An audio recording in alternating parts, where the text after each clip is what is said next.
Muy buenos días, hermanos.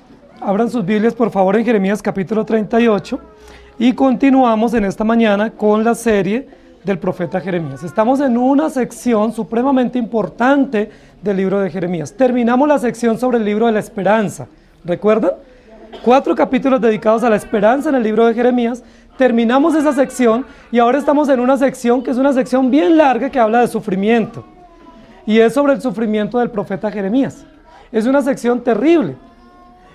Es probable que el pueblo no lo note, porque el pueblo no está viendo eso, pero Jeremías en carne propia está viviendo y experimentando el sufrimiento que le conlleva a él ser profeta de Dios, ser profeta verdadero.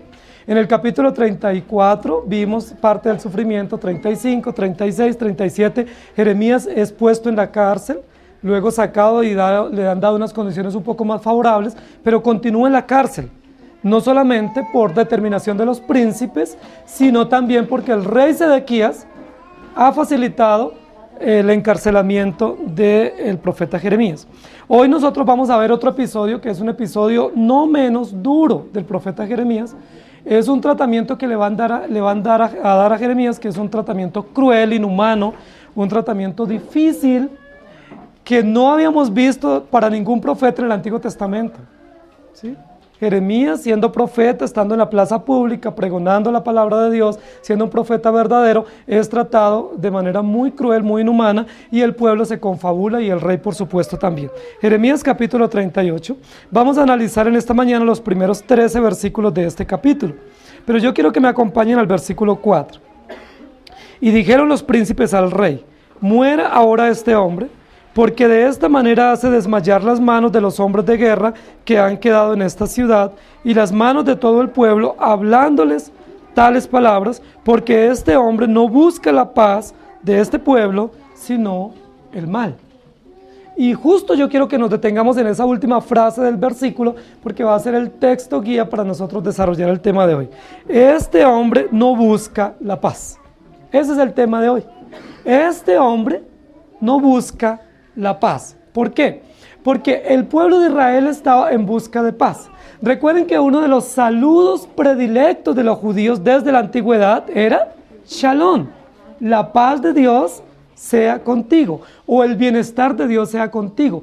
Todo judío, conocido o desconocido, cuando se encontraba con alguien en la calle, lo saludaba, lo miraba a los ojos, le daba la mano y le decía Shalom, es decir, que la paz de Dios sea contigo. Que tú vivas en paz, que tú tengas bienestar, que vivas bien, que vivas sabroso, que nada te incomode y que tengas todo el bienestar que tú deseas para que vivas tranquilo y cómodo.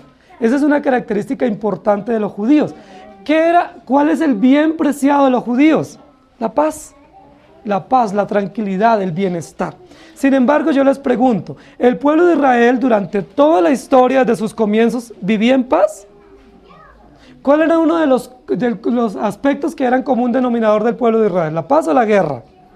La guerra, el exilio, los juicios, los castigos, ¿sí? Los azotes de parte de Dios. Es decir, que cuando ellos se saludaban deseándose la paz, realmente era una añoranza que ellos tenían, porque en realidad ellos no tenían paz civil. Por eso era una de las ciudades más amuralladas, Judá y Jerusalén, porque ellos vivían permanentemente en zozobra y en amenazas de guerra. Entonces, el texto que vamos a nosotros estudiar en esta mañana es un texto donde se le acusa a Jeremías, nuevamente. En el capítulo anterior se le hizo una acusación fuerte a Jeremías, que fue una acusación falsa. Se le acusó a Jeremías de venderse o de entregarse a los caldeos y de, por supuesto, pasar información del pueblo de Israel para los caldeos y probablemente facilitar la entrega de los judíos. Fue una acusación falsa. En este capítulo se le va a hacer una nueva acusación falsa. Y la acusación que se le va a hacer a Jeremías es que Jeremías no busca la paz de Judá y Jerusalén, sino que Jeremías busca el mal. ¿Eso era cierto? No era cierto. ¿Cuándo hemos visto a Jeremías buscando el mal de Judá y Jerusalén? Jeremías nunca buscó el mal. Jeremías buscó siempre la paz, pero la paz que viene de Dios, no la paz civil ni la paz política, sino la paz que Dios da al corazón. Pero en este capítulo, versículo 4, se le va a acusar diciéndole: no busca la paz de este pueblo, sino el mal. Y por supuesto, en esta acusación falsa participan nuevamente los príncipes y participa el rey y todos sus emisarios. Yo quiero que ustedes me acompañen y vayamos viendo un poco lo que está aconteciendo en este libro. Este capítulo probablemente se escribió unos 2600 años hace tiempo, ¿no? Mejor, 2600 años atrás, 600 años antes de Jesucristo. Y en ese capítulo se va a narrar lo que está pasando. Y yo quiero que ustedes me acompañen en los primeros 3 versículos. Oyeron Cefatías, hijo de Matán, Gedalías, hijo de Pasur, Jucal, hijo de Selemías, y Pasur, hijo de Malquías, las palabras que Jeremías hablaba a todo el pueblo, diciendo: así ha dicho Jehová, el que se quedare en esta ciudad morirá de espada, o de hambre, o de pestilencia, mas el que se pasare los caldeos vivirá, pues su vida le será por botín y vivirá. Así ha dicho Jehová, de cierto será entregada esta ciudad en manos del ejército del rey de Babilonia, y la tomará. Nosotros vamos a recordar que Jeremías en el capítulo anterior, si nosotros vemos el último texto del capítulo 37, dice: y quedó Jeremías en el patio de la cárcel. Recordemos que Jeremías, cuando va y se encuentra con el rey Sedequías, no pide libertad, pudiendo pedir libertad, porque las acusaciones son falsas, y estando frente a Sedequías, él no dice: bueno, rey, yo quiero que me den libertad. ¿Recuerdan qué pidió Jeremías? Pidió mejores condiciones. Estar preso, pero en mejores condiciones, y entonces el rey dijo: listo, que lo saquen de allá de esa caverna, pues donde está en una cuestión húmeda, y que pase a un patio normal de la cárcel y esté guardiado, y en segunda instancia que le ofrezcan una torta de pan cada día. Se le mejoraron notablemente sus condiciones. No estaba en medio de la humedad, estaba preso, pero no estaba inminentemente expuesto a la muerte, y se le va a dar una torta de pan cada día. Es decir, por lo menos tiene su ración asegurada, ¿cierto? En este momento Jeremías está en la cárcel. ¿Por qué habían metido a Jeremías en la cárcel en el capítulo anterior? Porque lo acusan de pasarse a los caldeos, y porque Jeremías le dijo a Sedequías de frente, mirándolo a los ojos, diciéndole: esta ciudad va a ser entregada en manos de los caldeos, usted va a ser entregado en manos de los caldeos, y la ciudad va a ser quemada y va a ser destruida. Yo les pregunto, si Jeremías fue esa la razón por la cual fue puesto en la cárcel, aunque se le mejoraron las condiciones, ¿no sería razonable que Jeremías parara con ese discurso? ¿Serían mejorado un poquito las condiciones? Lo más razonable sería que él parara con ese discurso de derrota, con ese discurso de que el juicio de Dios viene sobre la nación, y probablemente se le mejoren un poco más las condiciones. Pero los primeros 4 versículos que tenemos en esta porción nos dan a entender que Jeremías no paró con el discurso. ¿Qué continúa haciendo Jeremías aún allá en el patio de la cárcel? Pregonando el mensaje. Cambió el mensaje, lo matizó, lo diluyó un poco y lo puso un poco más suave. La Biblia dice que no, siguió diciendo el mismo mensaje. ¿Cuál es el mensaje? Judá y Jerusalén serán entregados en manos de los caldeos, la ciudad será destruida, será tomada por los babilonios nuevamente y será destruida. Recuerden que el pueblo ha tenido un pequeño respiro, porque cuando vino el ejército de Faraón, el ejército de Babilonia retrocedió y dejó la ciudad libre del sitio que tenían por año y medio, y entonces ellos dijeron: si los soldados de Babilonia retrocedieron, eso significa que no vamos a ser destruidos. Pero Jeremías les dice: se equivocan. Ellos retrocedieron porque vieron que venían los de Faraón, pero nuevamente van a regresar y la ciudad efectivamente va a ser destruida. Jeremías continúa en los primeros 3 versículos de este capítulo recordando y enfatizando que la ciudad va a ser destruida. Uno diría, es un poco falto de razón de parte de un profeta que está en peligro de muerte, que continúe con ese discurso. Recuerden que a Pedro y a Juan se les dijo en una oportunidad en el concilio: si ustedes dejan de hablar en nombre de Jesús y dejan de hablar que Jesucristo resucitó, no les vamos a causar ningún mal. Solamente ese es el acuerdo, un acuerdo sencillo, muy simple. No hablen más de Jesús y que Él resucitó, y ustedes van a llevar una buena vida. Pero recordamos lo que Pedro y Juan repitieron a ellos, ¿cierto? Y también lo dijeron en la multitud: juzguen si es bien obedecer a Dios antes o a los hombres antes que a Dios. Y la Biblia dice que ellos persistieron en la predicación. Entonces, en este caso, Jeremías está en una situación similar. Recordemos lo que Jeremías ha estado recordando. Jeremías ha estado diciendo en varias oportunidades durante estos 30 años de labor profética, dando un consejo.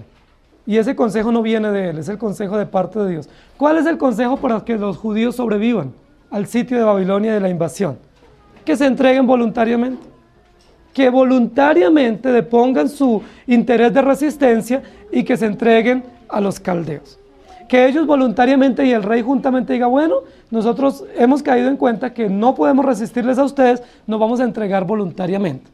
Ese era el llamado de Dios. Dios les dijo, si alguien quiere sobrevivir, entréguese a los caldeos.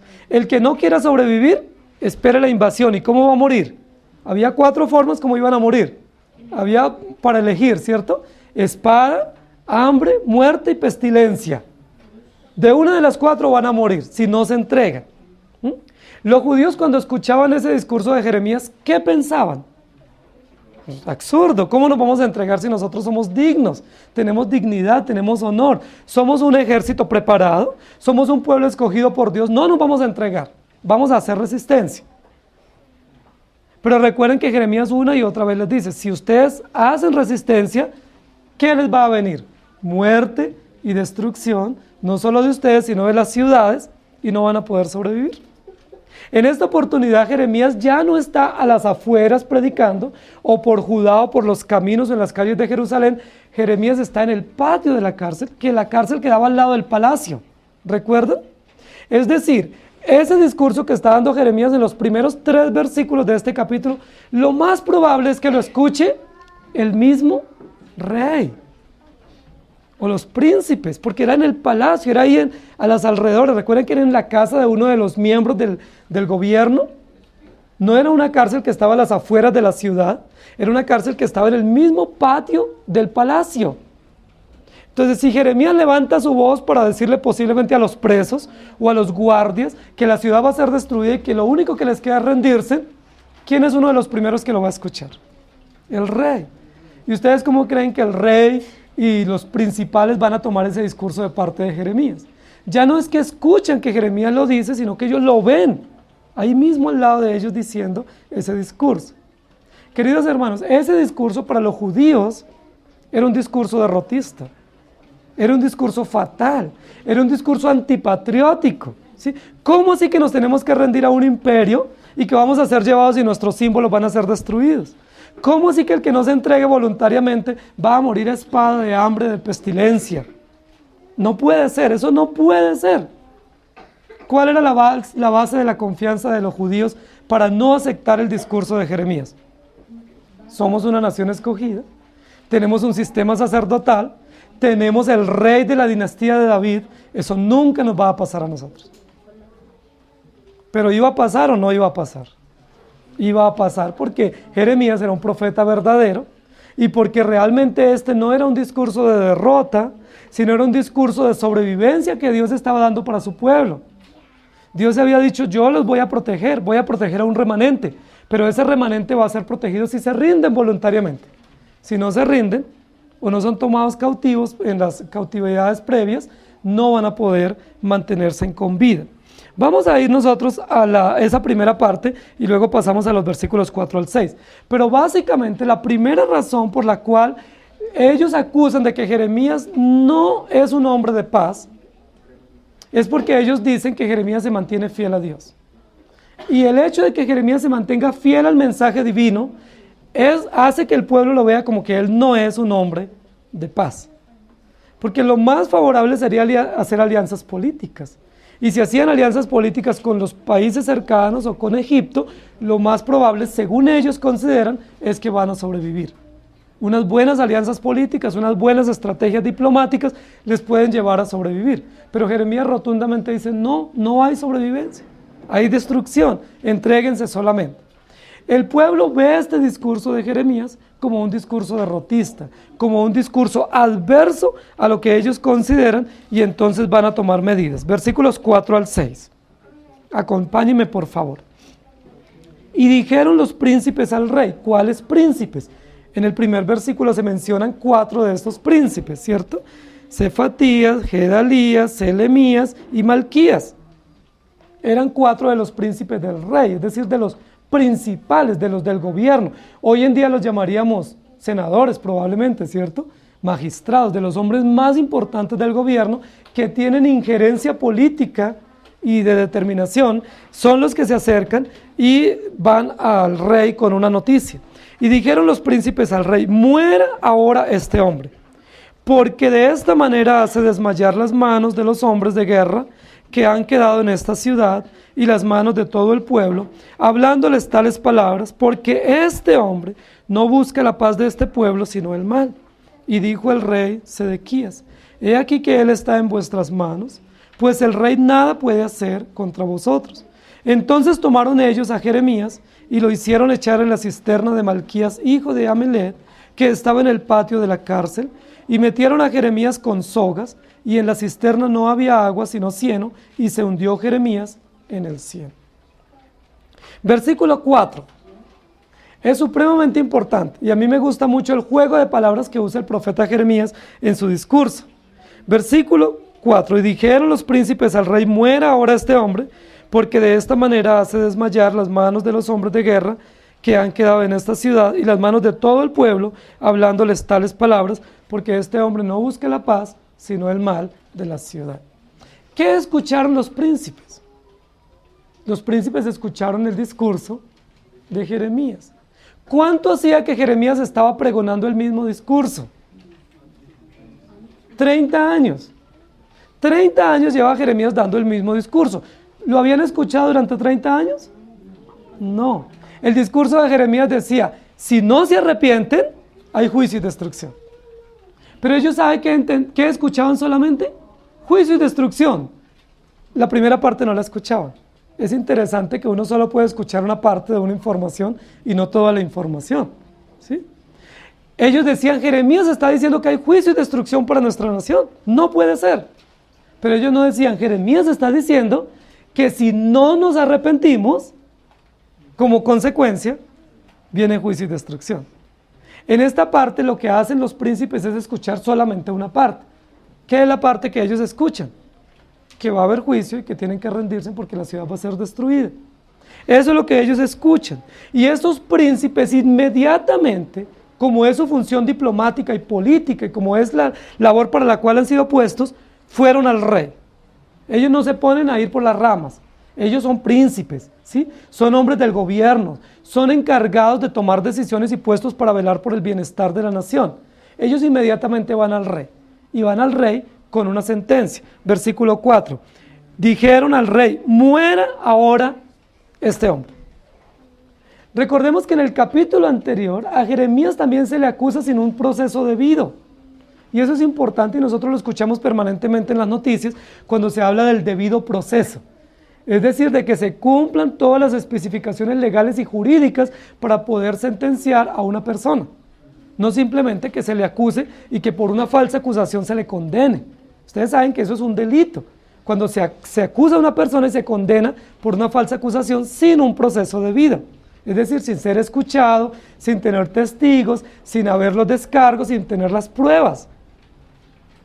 ¿Qué es lo que hacen estos príncipes con el rey? Cuando ellos van ante el rey, ¿qué le dicen? Rey, nos hemos encontrado que Jeremías está haciendo esto, está pensando esto. Rey, ¿qué podemos hacer? ¿Qué dice la ley que hagamos? ¿Fue así la forma como ellos llegaron al rey? Ellos llegaron al rey con un veredicto. ¿Cuál es el veredicto? Muera ahora este hombre. ¿A ellos se les permitía, por ser príncipes, dar este veredicto? ¿O quién era el que podía dar el veredicto? El rey. El rey y todo un proceso debido para impartir la justicia.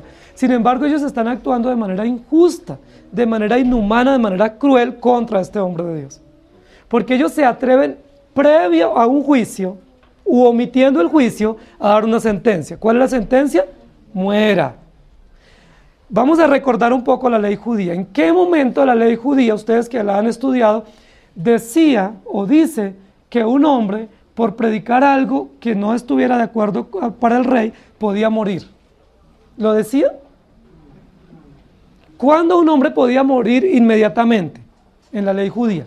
Al que era encontrado siendo adúltero, debía ser apedreado inmediatamente, ¿cierto? O al que era un homicida y no reconocía el homicidio, podía ser muerto también apedreado. Pero ¿dónde la Biblia dice que por predicar un mensaje del evangelio se debía matar a una persona? No lo dice. Entonces esta sentencia a la cual ellos concluyen y van ante el rey con ese veredicto, es algo injusto. Es algo que no tiene sentido dentro de la ley judía y que por supuesto ellos están llenos de rabia y llenos de ira contra Jeremías porque según ellos está causando un gran mal a la nación. ¿Cuál es el mal que Jeremías está causando? Veámoslo en el versículo 4. Esa es la razón. La sentencia es muera ahora. ¿Y cuál es la razón?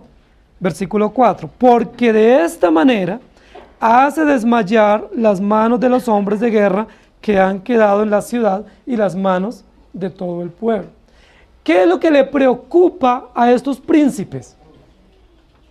Que si Jeremías sigue pregonando este mensaje, los guardias de la ciudad, los soldados y los militares que están encargados de velar por la seguridad de la ciudad, van a desmayar. ¿Qué es lo que está produciendo desmayo en estos soldados? Que Jeremías está diciendo que viene hambre, muerte, destrucción y espada sobre ellos y que lo único que les queda es rendirse. Y por supuesto que eso asusta a cualquiera. Eso trae desmayo. Pero ¿cuánto tiempo habían tenido ellos para arrepentirse? ¿Por qué no se habían arrepentido? Se les había advertido una y otra vez porque ellos no han caído en cuenta de que la salida para evitar esta destrucción es el arrepentimiento. Es la confesión de sus pecados y la humillación delante de Dios. ¿Por qué ahora a los príncipes les preocupa simplemente el estado de ánimo de la nación y de las fuerzas militares que están velando por la seguridad? ¿Por qué a ellos les preocupa solo el ánimo? Ahora, yo les pregunto, ¿qué es mejor? ¿Causar desánimo con la verdad o mantener el ánimo con el engaño? ¿Qué es mejor para ustedes? ¿Que ustedes estén animados así lo tengan engañado? ¿O no es mejor que usted diga, no, mira, así me cueste todo lo que me cueste, dígame la verdad, por favor? Así me duele hasta el alma, pero yo quiero la verdad. ¿No es así como nosotros reaccionamos? Por ejemplo, si tenemos un familiar enfermo, cuando nosotros vamos al médico, nosotros le decimos al médico, por favor, doctor, dígame la verdad. ¿Hay esperanza para mi familiar? ¿Cuál es el diagnóstico? Dígamelo todo. ¿Por qué a nosotros nos interesa que nos digan todo, aunque nosotros sabemos que esa noticia probablemente nos va a desinflar, o nos va a desanimar, o nos va a causar desmayo? ¿Por qué? Porque a nosotros, aunque nos cause desmayo las informaciones, o dolor o tristeza, sabemos que es mejor saber la verdad, y no que se nos oculte la verdad. ¿Cuál es el método de animar a las fuerzas militares de estos príncipes y de este rey? ¿Cómo los quieren animar? Manteniéndoles oculta la verdad, es decir, diciéndoles mentiras, diciéndoles nosotros podemos hacer resistencia al ejército caldeo, nosotros vamos a vencer porque Dios está con nosotros. Sin embargo, Dios no decía eso. Dios decía, van a ser destruidos. Yo les digo, ¿no era mucho mejor una estrategia política del rey y de los príncipes que este discurso de Jeremías lo hubieran anunciado? Es decir, Jeremías está diciendo esto. Eso viene de parte de Dios. Llamemos a Jeremías y no solo que se lo diga en un patio a los presos, sino pongámoslo en la plaza pública y que le anuncie a todo el mundo lo que Dios está diciendo. Eso hubiera sido correcto. ¿Estamos de acuerdo? Hubiera sido correcto que el rey hubiera llevado a Jeremías para que diera su mensaje público, sin ninguna censura, aunque hubieran desmayado. Pero si ellos hubieran desmayado ante Dios, ¿qué hubiera acontecido? Si ellos se desmayan ante Dios, reconociendo que hay juicio y que hay castigo, muy probablemente eso les lleve también al arrepentimiento. Porque ellos comprenden la verdad y la gravedad de sus hechos y la gravedad del juicio que viene sobre ellos. Este hombre lo que hace es desmayar las manos de los hombres. Jeremías, ¿en qué momento causó desmayo a los que lo escuchaban? Nunca. Ellos se desmayaron porque vieron que era inminente el juicio, pero nunca fue el propósito de Jeremías. Jeremías nunca tuvo una labor derrotista en su discurso. Jeremías nunca tuvo una labor antipatriótica, ¿sí?, de causar desánimo y dolor y vergüenza al pueblo. No, la labor de Jeremías fue pregonar el mensaje que Dios le dio. Si ellos se desmayan por eso, bueno, pero nunca fue su intención, su motivo no fue malo.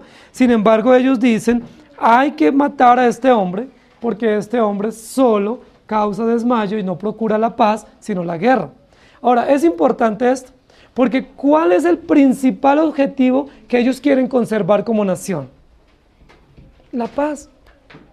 Y es interesante porque ellos quieren conservar la paz aún silenciando a Jeremías. Este hombre no procura la paz, entonces ¿qué debemos hacer con ese hombre? Matémoslo. Y yo les pregunto, ¿y luego la muerte injusta de Jeremías contribuye a la paz? ¿Luego silenciar al profeta de Dios hace parte de una estrategia de paz para la nación? ¿No les parece contradictorio? Como este hombre no procura la paz y queremos la paz, entonces matémoslo, de tal manera que haya paz.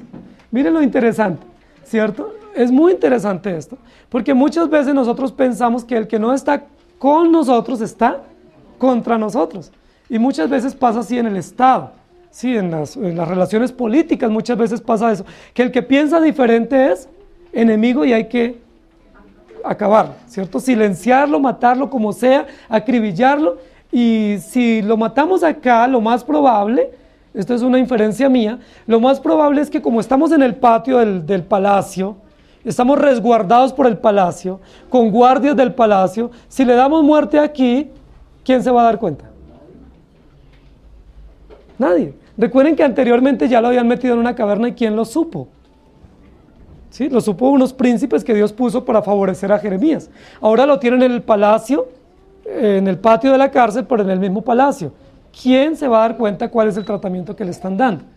Es probable que nadie, pero hay un Dios fiel, justo, omnipresente, que conoce todas las cosas y que saca a la luz la verdad. Este hombre no procura la paz, sino el mal, por lo tanto, causémosle muerte. Queridos hermanos, nosotros vivimos en realidades así. Nosotros nos asombra a veces cuando vemos las noticias y salen a la luz noticias que sabemos que no es ni la media parte de todo lo que acontece en nuestra nación, ¿sí? Cantidades de personas desaparecidas. Cantidades.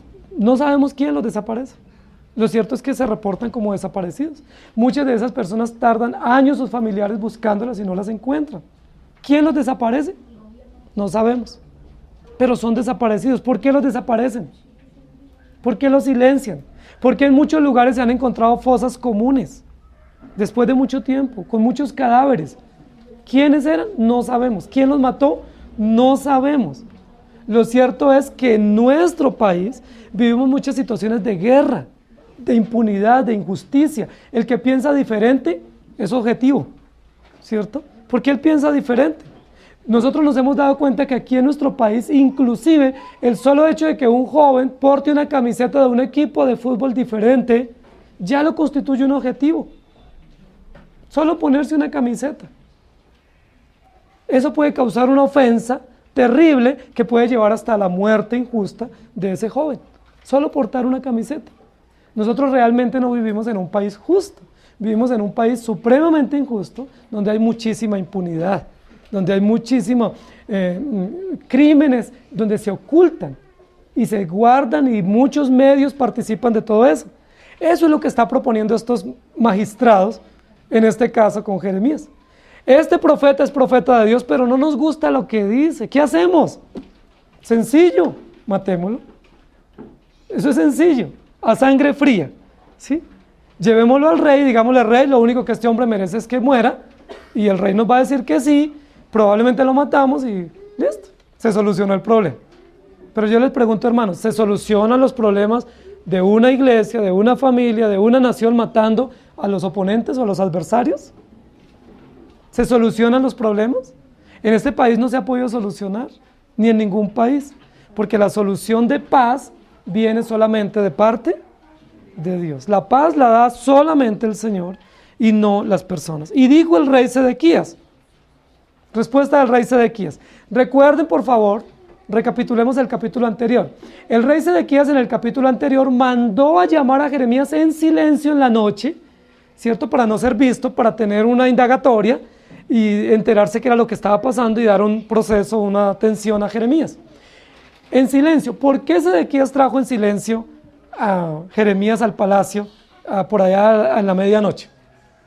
Porque el rey era uno de los hombres más cobardes que ha tenido Israel. Siendo rey, era cobarde, porque le tenía miedo a los propios príncipes y a los propios magistrados que estaban a su alrededor y lo mandó a traer de noche. Lo escuchó y le dio un mejor tratamiento. Listo. Nosotros esperaríamos, bueno, si Sedequías en el capítulo anterior le dio un mejor tratamiento a Jeremías, es porque está de parte de Jeremías, porque lo hizo sacar de allá de esa prisión húmeda y lo puso en un patio pues con menos humedad y le mandó a dar alimento.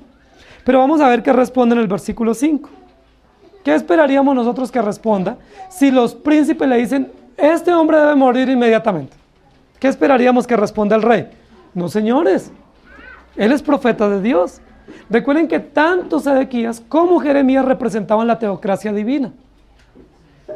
Sedequías representaba la monarquía puesta por Dios y Jeremías representaba la profecía o los profetas establecidos como parte de la teocracia divina. Pero miren cómo responde el rey. He aquí que él está en vuestras manos, pues el rey nada puede hacer contra vosotros. ¿Cómo les parece esa respuesta? Tan justa, tan recta, un hombre tan valeroso para defender a los que están sufriendo, para defender a los que son víctimas de acusaciones falsas, para defender a aquellos que pregonan el evangelio y que no hay causa justa para justiciarlos de esa manera. Nosotros esperaríamos que el rey hiciera eso, pero el rey dice, he aquí, él está en vuestras manos. No sé si a ustedes les trae a la memoria un hombre que en lugar de decir eso se lavó las manos, pero hizo algo parecido. Pilato. Pilato, cuando le llevan a Jesús y toda la multitud está ahí preguntando qué se debe hacer con Jesús y están gritando crucifícale, crucifícale, Pilato dice, pues yo no veo nada malo en este hombre, pero tráiganme agua que necesito lavarme las manos y no soy responsable de este hombre, hagan con él lo que ustedes quieran, pero yo no soy responsable. ¿Qué opinan ustedes de una persona que haga así? ¿Qué opinan ustedes de un rey, de un gobernante, de una persona en autoridad que se lave las manos ante una situación como esta? ¿Merece gobernar? ¿Es un hombre justo?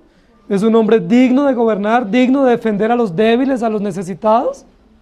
¿Es digno de un discurso populista donde está a favor de los necesitados, pero cuando necesita estar en defensa de un hombre que realmente es acusado injustamente, no lo defiende? La respuesta, he aquí él está en vuestras manos. ¿Y saben qué dice más? Pues el rey nada puede hacer contra vosotros. Yo les pregunto, querida iglesia, ¿es verdad que el rey no podía hacer nada? Si no podía hacer nada, no era rey. O no podía ser rey. Si él no podía hacer nada, entonces realmente no existe la monarquía.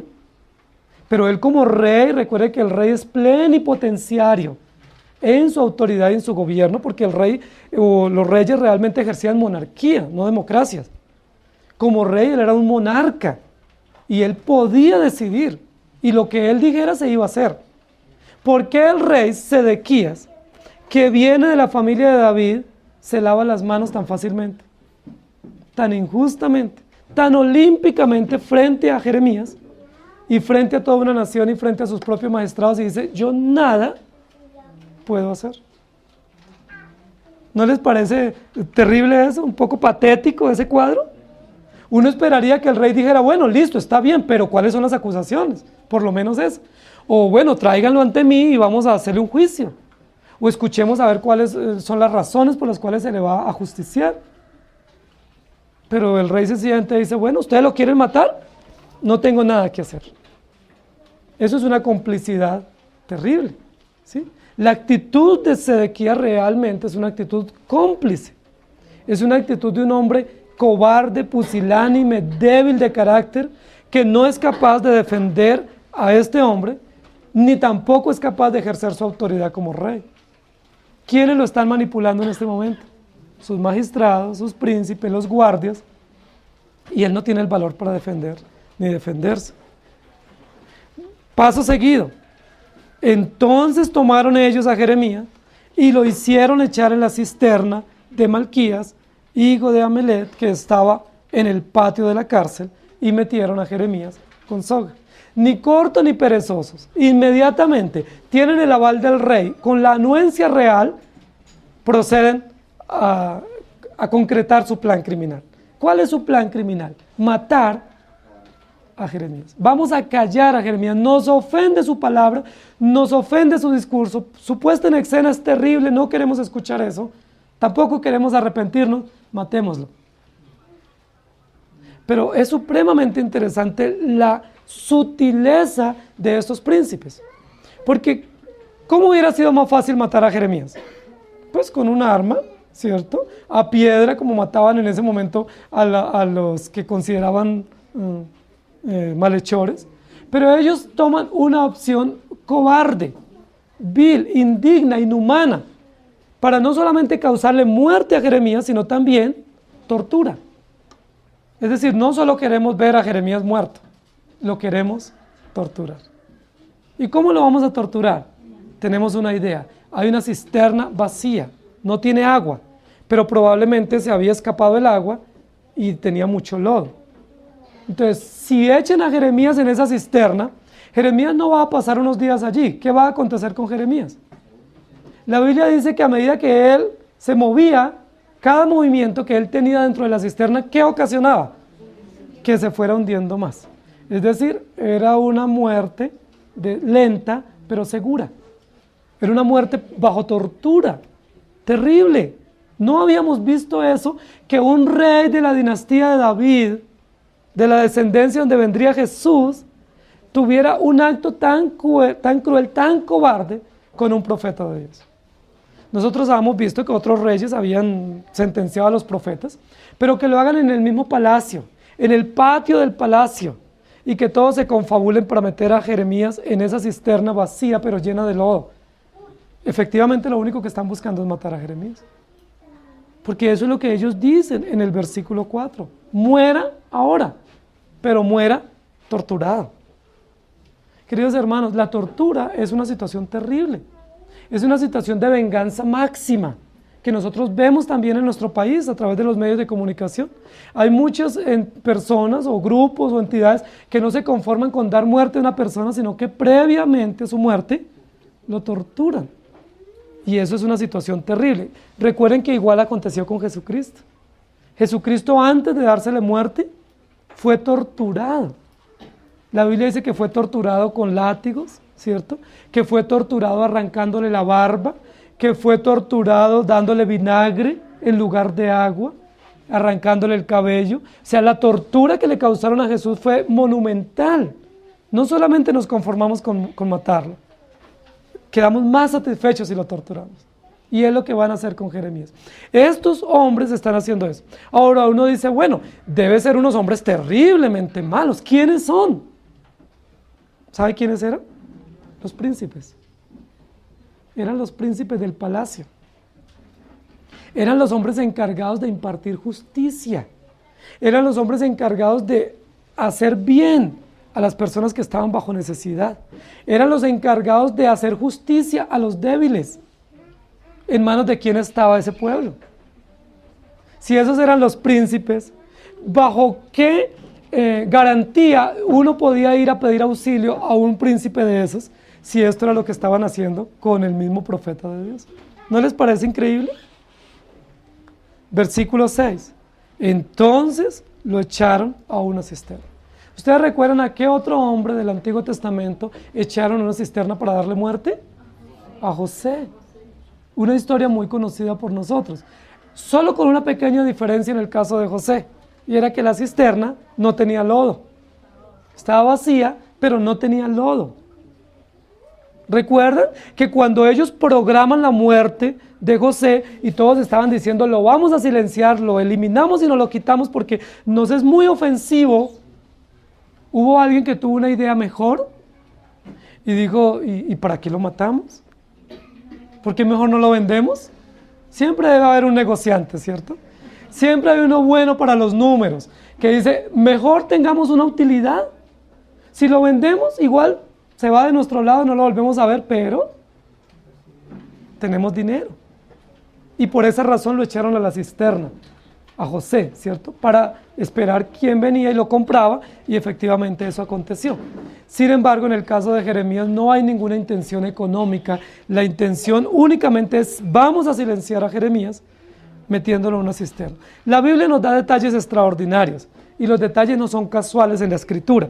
Versículo 6, hay varios detalles acá. Primero, tomaron a Jeremías y lo hicieron echar a la cisterna de Malquías, que estaba en el patio de la cárcel, es decir, en el mismo lugar donde él estaba preso. Es decir, no lo dan en libertad dentro de la misma prisión, hay medios para efectuar tortura a los presos. Eso no lo sabíamos nosotros, ni eso lo dice la ley judía. De hecho, la ley judía no habla de cárceles para los criminales. La ley judía habla de otros procedimientos para restaurar a los criminales, no de las cárceles. ¿De dónde el rey Sedequías se había provisto de una prisión? Y además de eso, de cavernas y de calabozos, como en el capítulo anterior, y en este caso de una cisterna para torturar a los presos. Eso no lo sabíamos. ¿Cómo sabemos que en ese gobierno se torturaba a los presos? Por la palabra de Dios, que saca a la luz. Nosotros no sabíamos que ese rey, que por ley de Moisés no podía tener medios de tortura, porque Dios condena cualquier medio de tortura, y Dios condena cualquier medio de prisión como esos que nosotros tenemos en nuestros países, pero el rey lo tenía, lo sabemos por la escritura. Otro detalle que tenemos aquí en el versículo es, y metieron a Jeremías con sogas. Parece que la cisterna era muy profunda. Si lo hubieran lanzado, ¿qué hubiera acontecido?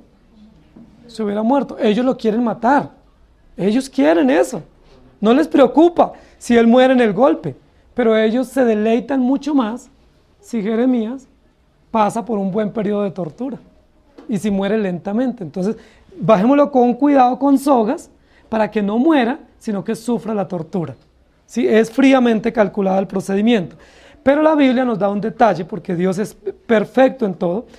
Pero en la cisterna no había agua, sino cieno, y se hundió Jeremías en el cieno. Es un detalle muy importante para nuestro estudio. ¿Por qué?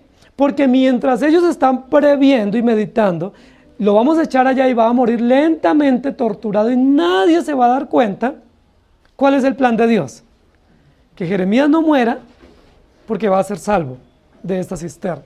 Ahora, nosotros no sabemos si en esa misma cisterna se hubiera torturado a otros presos. No lo sabemos. La Biblia no lo dice. La Biblia no lo dice. Recuerden que en esta semana se encontró una fosa con 800 cadáveres de niños. Y uno dice, ¿quién tiene ese valor de hacer eso y mantenerlo oculto por décadas?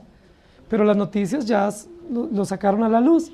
Una fosa común donde asesinaban y torturaban y mataban niños, desde bebecitos hasta niños de 7 años. Queridos hermanos, siempre Dios saca a la luz. ¿Cómo salió a la luz esta tortura? A través de la escritura, ¿cierto?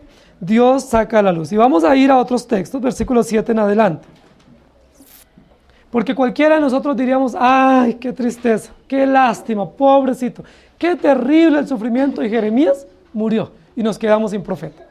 Eso pensaríamos nosotros, porque nosotros ante las circunstancias, o vemos las circunstancias como si fueran últimas. Sí, nosotros vemos una circunstancia y decimos, se acabó. Pero Dios es perfecto. Dios es capaz que en medio del desierto hacer florecer, ¿cierto?, hierba y darnos esperanza. Versículo 7 en adelante. Y oyendo Ebed-Melech, hombre etíope, eunuco de la casa real, que habían puesto a Jeremías en la cisterna, y estando sentado el rey a la puerta de Benjamín, Ebed-Melech salió de la casa del rey y habló al rey diciendo, mi señor el rey, mal hicieron estos varones en todo lo que han hecho con el profeta Jeremías, al cual hicieron echar en la cisterna, porque allí morirá de hambre, pues no hay más pan en la ciudad. Entonces mandó el rey al mismo etíope Ebed-Melech diciendo, toma en tu poder 30 hombres de aquí y haz sacar al profeta Jeremías de la cisterna antes que muera. Y tomó Ebed-Melech en su poder a los hombres y entró a la casa del rey debajo de la tesorería y tomó de allí trapos viejos y ropas raídas y andrajosas y los echó a Jeremías con sogas en la cisterna.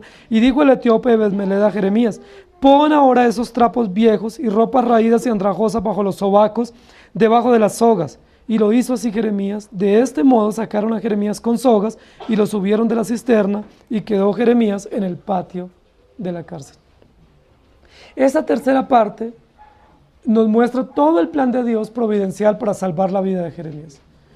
¿Qué dice el rey y sus funcionarios? Debe morir. Ahí está el recurso, lo torturamos y lo matamos y nadie se va a dar cuenta.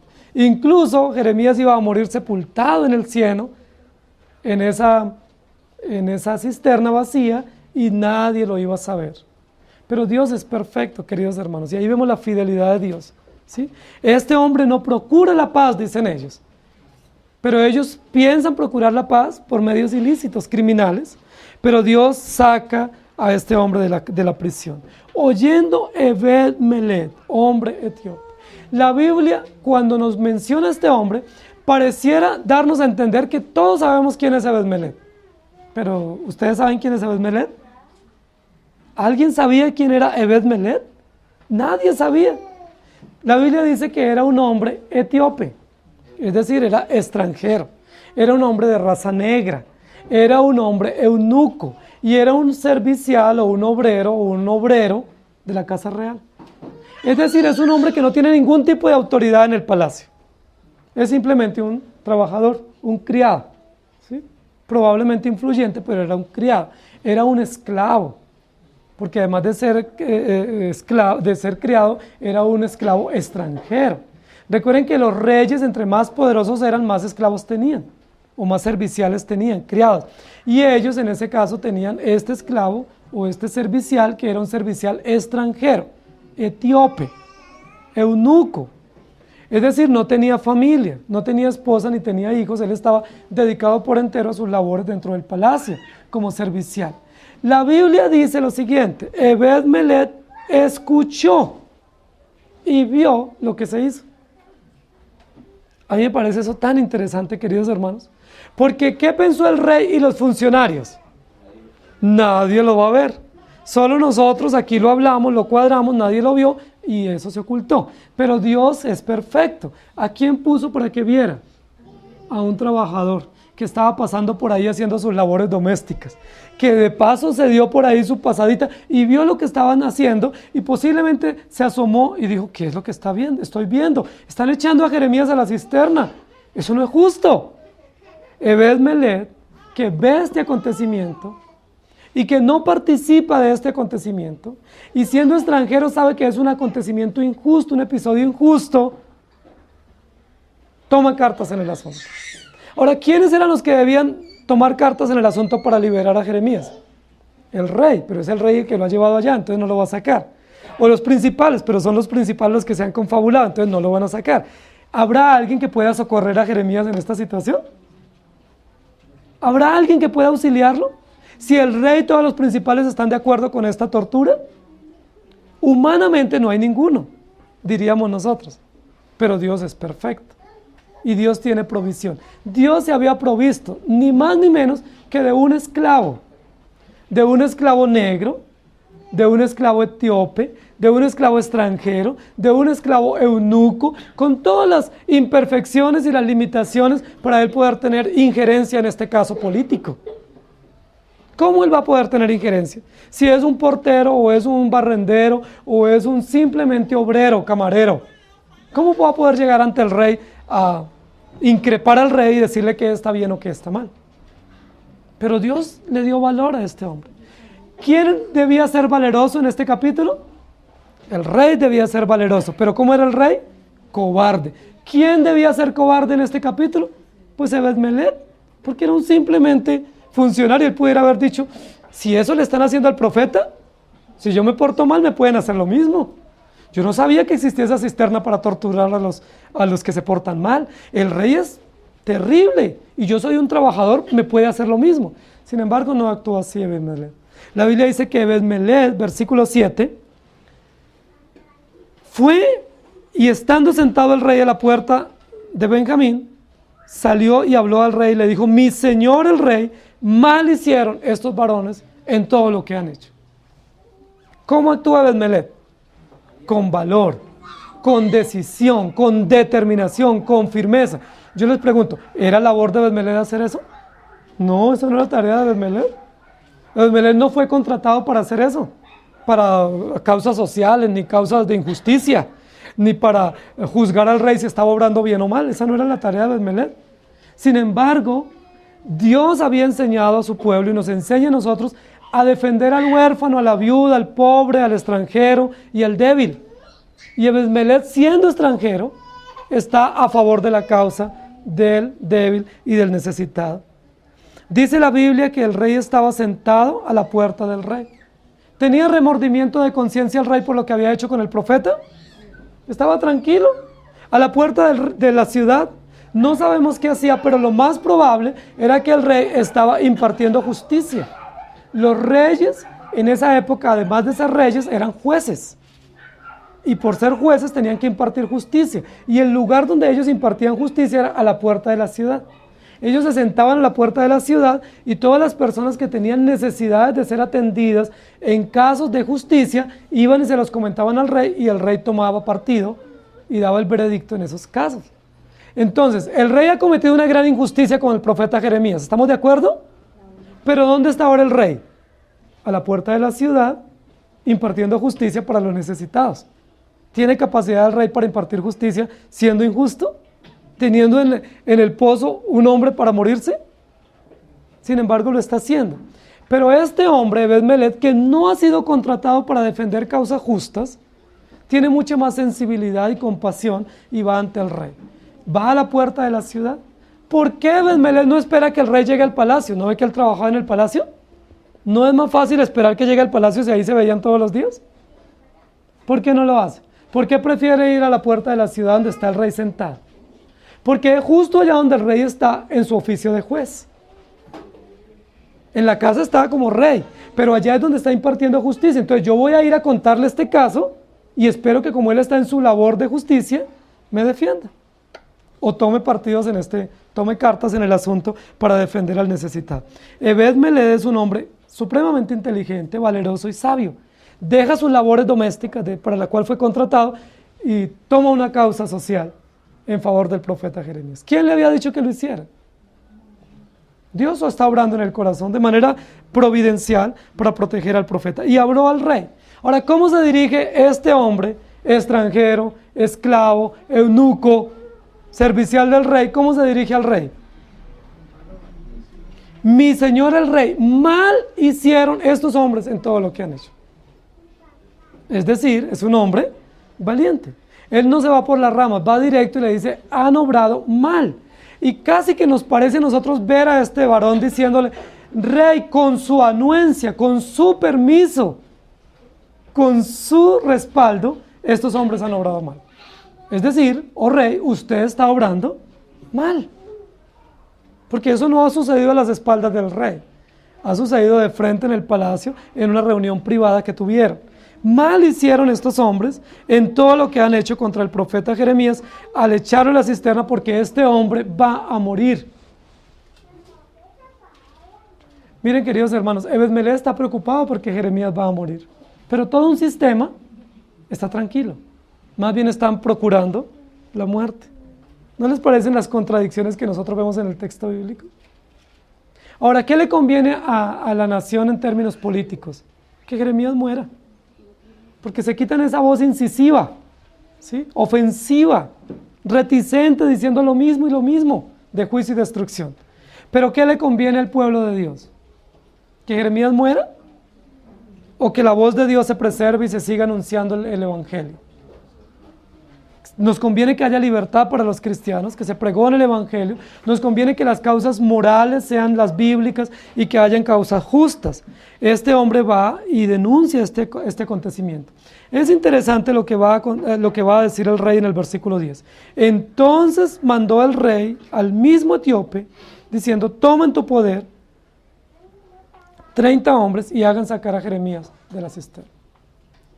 Miren qué interesante este rey. Es un hombre llevado por diversas opiniones, ¿cierto? Si los príncipes dicen una cosa, ¿qué dice el rey? Estoy de acuerdo, ¿cierto? Si un esclavo le dice algo, ¿qué dice el rey? Me parece, estoy de acuerdo. ¿Realmente el rey gobernaba o lo gobernaban? Era un rey gobernado. Recuerden que él había sido puesto por Nabucodonosor también. Entonces él no era un hombre decisivo en sus determinaciones, firme en su carácter. Él hubiera podido decir, no, olvídese que usted va a hacer eso. Yo ya tomé la determinación, Jeremías está en la cisterna, va a morir y es mi determinación y punto. Y más bien a usted también lo vamos a echar en la cisterna. Ebed-Melech hubiera podido morir, porque era una osadía, era un atrevimiento, un esclavo extranjero, servicial del rey, ir al rey a increparle y decirle que estaba bien o que estaba mal. ¿Podía hacerlo? No, no estaba permitido. Él tenía que hacerle reverencia al rey todo el tiempo, guardar el orden porque era su autoridad. Sin embargo, él va y le dice, mal han hecho. Y cuando él denuncia un acto malo, está hablando de asuntos morales y de conciencia. Ebed-Melech no está preocupado porque si le van a pasar la torta de pan a Jeremías o no. Si por una soguita le pueden pasar la torta de pan porque ese día no se la han pasado, que probablemente hubiera podido ocuparse de eso, porque él era un hombre ocupado de asuntos materiales. Ebed-Melech va directamente a asuntos profundos de conciencia y de moral. Mal han hecho. Es decir, acusa directamente a la conciencia y al corazón y la determinación del rey, no solo sobre lo que el rey hace, sino sobre lo que todos estos hombres han hecho. ¿Y el rey qué le dice? Entonces ahora tomen 30 hombres y vayan y lo saquen. Miren, queridos hermanos, eso es tan interesante. Nosotros en nuestro país hoy en día escuchamos mucho en temas de justicia, de rectificación, reparación, de impunidad. Todos esos son temas que los escuchamos a diario. ¿Y por qué se habla tanto de justicia, de impunidad, de reparación? Porque no lo hay. Porque no la hay, es necesaria la reparación. ¿Cómo se debe reparar a Jeremías? ¿Sacándolo de la cárcel y guardando silencio? Se le ha torturado, se le ha acusado injustamente. ¿Debe haber reparación para él? ¿Para que haya realmente justicia? ¿O simplemente sacarlo ya es justicia? No, tenía que ser reparado, pero no lo es. El rey ordena, vaya con 30 hombres. ¿Por qué el rey ordena que vaya con 30 hombres? ¿Realmente Jeremías pesaba mucho? Dicen algunos que Jeremías para esta época estaba supremamente delgado, muy delgado. ¿Por qué? Porque había sido sometido a muchísima persecución, sufrimiento, maltrato, estaba muy mal alimentado, estaba en la cárcel, no sabemos por cuánto tiempo, la ciudad había estado sitiada por año y medio, estaban racionando la comida, que Jeremías realmente estaba muy delgado. Entonces, ¿sería fácil sacar a Jeremías de una cisterna con una soga? Claro, un hombre delgado, ¿sí? Fácilmente lo sacamos.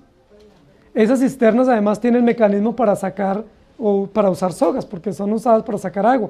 ¿Por qué el rey le dice toma 30 hombres? Porque el rey tiene mucho miedo de que este esclavo saque a Jeremías, ¿y a quién le van a reclamar? Pues al rey, porque el rey fue el que ordenó primero que lo metieran y luego que lo saquen. Lo más probable es que estos 30 vaya para que lo escolten, lo acompañen, y si hay una sublevación de los príncipes en contra de la liberación de Jeremías, pues esos 30 hombres opaquen o tranquilicen a la población que se levante o a los príncipes que se levanten en contra. Entonces, este hombre va, pero algo muy interesante, versículo 11. Y tomó Ebed-Melech en su poder a los hombres. ¿Quién era el que debía tener más poder aquí? El rey. ¿Quién está teniendo más poder? Un esclavo. Un esclavo con poder, ahora dice, me dieron el poder, listo, me lo tomo. Reunió 30 hombres, se prepara para ir a sacar a Jeremías y dijo, pero yo lo voy a sacar. Mire, qué cosas tan extraordinarias, queridos hermanos. No siempre la ayuda viene de quien nosotros esperamos que debe venir. No siempre el auxilio viene de quien nosotros confiamos que va a llegar. A veces uno dice, no, yo confío plenamente que esta persona me va a auxiliar. Y ni se da por enterado de lo que nos acontece. ¿Sí? Pero Dios provee personas que no sabemos, extranjeros, etíopes, eunucos, personas que no conocíamos quiénes eran, personas que no tenían esa función, pero Dios los pone para ayudarnos. ¿Estamos de acuerdo? Y vemos la gracia y la bondad de Dios. Versículos 11, y tomó Ebed-Melech en su poder a los hombres. ¿A cuántos hombres? A 30 hombres. Ahora es un hombre importante con 30 hombres a su servicio y va a hacer el trabajo. Y entró a la casa del rey debajo de la tesorería y tomó de allí trapos viejos y ropas raídas y andrajosas y los echó a Jeremías con sogas a la cisterna. ¿Eso no lo había dicho el rey? Parece ser que cuando bajaron a Jeremías no se percataron de cuidar de que Jeremías no se lastimara. Parece ser que solamente lo colgaron con una soga y listo, lo echaron a la cisterna. Pero este etíope, ¿de qué está preocupado? De que si le lanzan una soga a Jeremías y lo amarran y lo sacan, ¿qué le va a poder pasar a Jeremías? Se va a lastimar, se va a lastimar, se va a desollar, ¿cierto? Va a sangrar, se le van a causar heridas con las sogas debajo de los brazos y se va a lastimar y va a ser terrible. ¿No les parece eso extraordinario? ¿Quién estaba preocupado por Jeremías? ¿Quiénes lo estaban torturando? A los príncipes no les interesaba si se lastimaba, se hería, se quemaba con esas sogas o no, eso no es problema de nosotros. Es que justo eso es lo que queremos.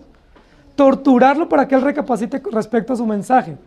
Pero este varón extranjero, que no sabemos de dónde apareció ni por qué está en el palacio, es un hombre extraordinariamente tierno, compasivo, cuidadoso. Tomó todo su tiempo para ir al palacio y buscar ropa vieja. No sabemos si era del rey, probablemente no. Probablemente la ropa vieja de él, ¿cierto? De la que él tenía porque era esclavo, ¿cierto? Sacó ropa andrajosa, ¿sí? Ropa suave, ropa que sirviera para colchonar los brazos y los sobacos, dice la Biblia de Jeremías, y pudiera salir sin ningún tipo de lastimadura. ¿No les parece es un detalle extraordinario? Dios, ¿por qué está legislando o cuidando a favor de Jeremías? ¿Qué le interesa a Dios de Jeremías? No simplemente que salga, sino que salga bien. ¿Por qué Jeremías debe salir bien? Porque no va a haber quien lo cuide. Si Jeremías sale herido, ¿quién lo va a cuidar? ¿Quién le va a cuidar la recuperación a Jeremías? Ahora, ¿para qué necesita Dios a Jeremías que salga? ¿Para que guarde un mes de incapacidad? ¿O para que siga pregonando el mensaje porque la invasión es inminente? Si Jeremías va a guardar un mes de incapacidad, ¿quién va a predicar? Por eso a mí me ponen inyecciones, para que no guarde incapacidad. Y fue y llevó trapos, ropas raídas y andrajosas y las echó y le dijo, Jeremías, ahí va junto con las sogas, acomódeselas bien debajo de los sobacos, porque vamos para afuera. ¿No les parece extraordinario? ¿Se acuerdan cómo Dios alimentó a Elías por un tiempo?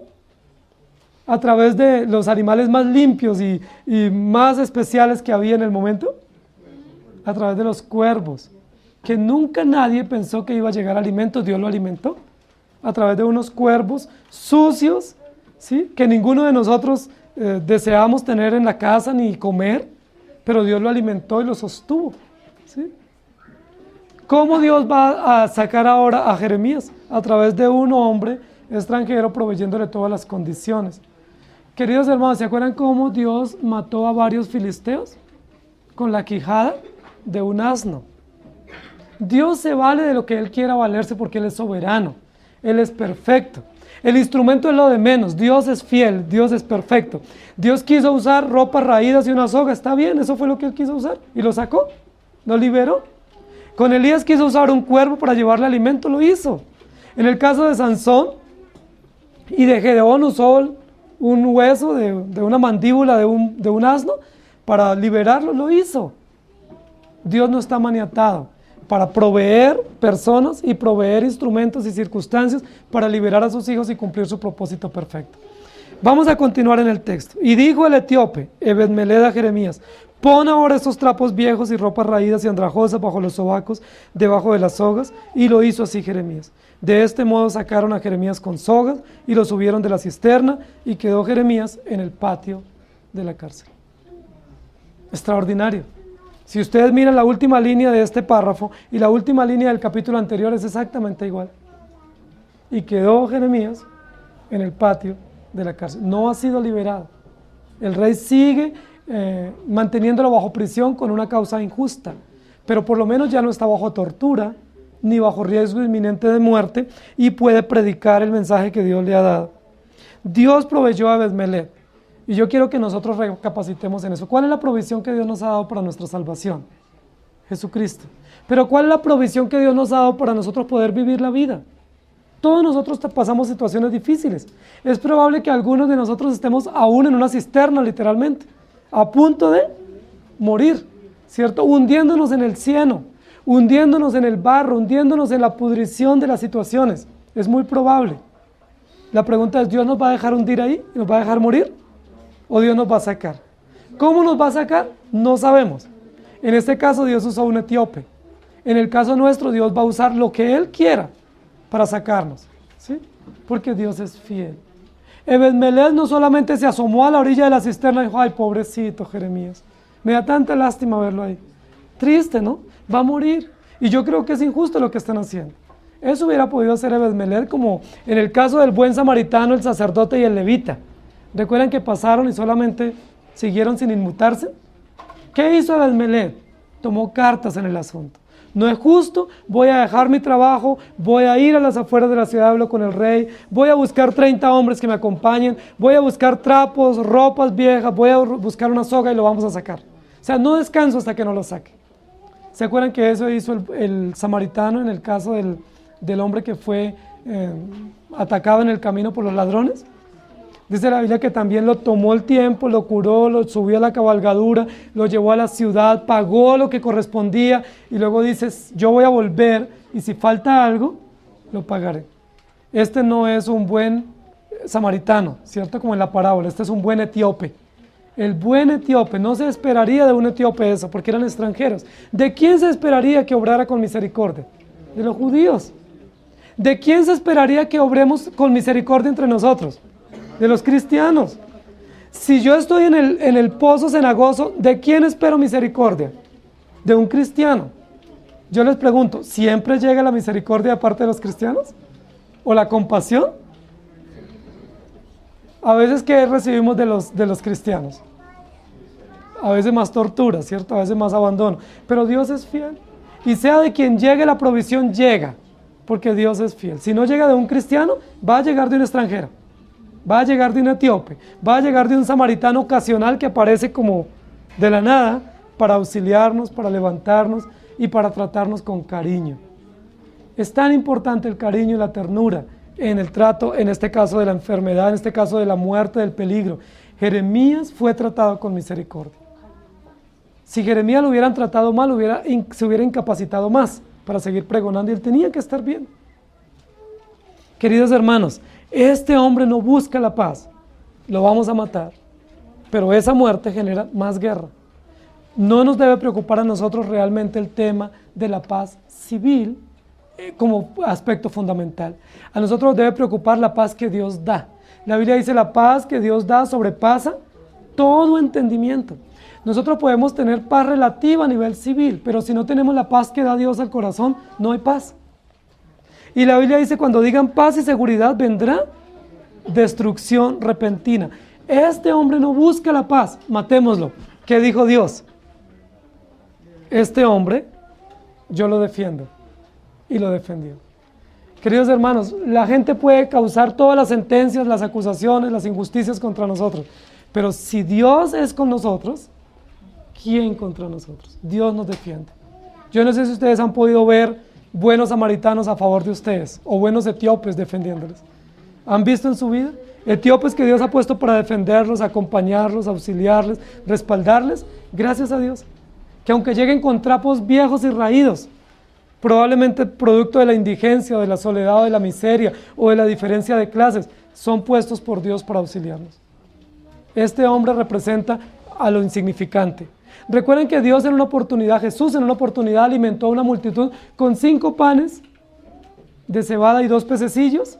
¿Quién llevaba esa provisión? Un muchacho, un jovencito llevaba esa provisión. Dios se valió de esa provisión y alimentó a la multitud. Dios es perfecto, queridos hermanos. Y esos trapos nos muestran que mientras el rey vivía en la opulencia, en la esplendidez de su palacio, ¿cómo vivía el esclavo? Con trapos y ropas raídas y andrajosas. Y así vivimos muchas veces, ¿cierto? Pero Dios se valió de ese hombre para humillar al rey, para enseñarnos a nosotros que de lo vil y lo menospreciado Dios se provee, para darnos esperanza y para darnos consuelo. Amén. Inclinen su rostro, por favor. Amado Señor, gracias te damos. Eres perfecto y maravilloso, eres benevolente, eres omnisciente, ves lo que nosotros no vemos y conoces lo que no conocemos y sacas a la luz lo que muchos de nosotros ocultamos. Gracias por enseñarnos esta lección sobre Jeremías.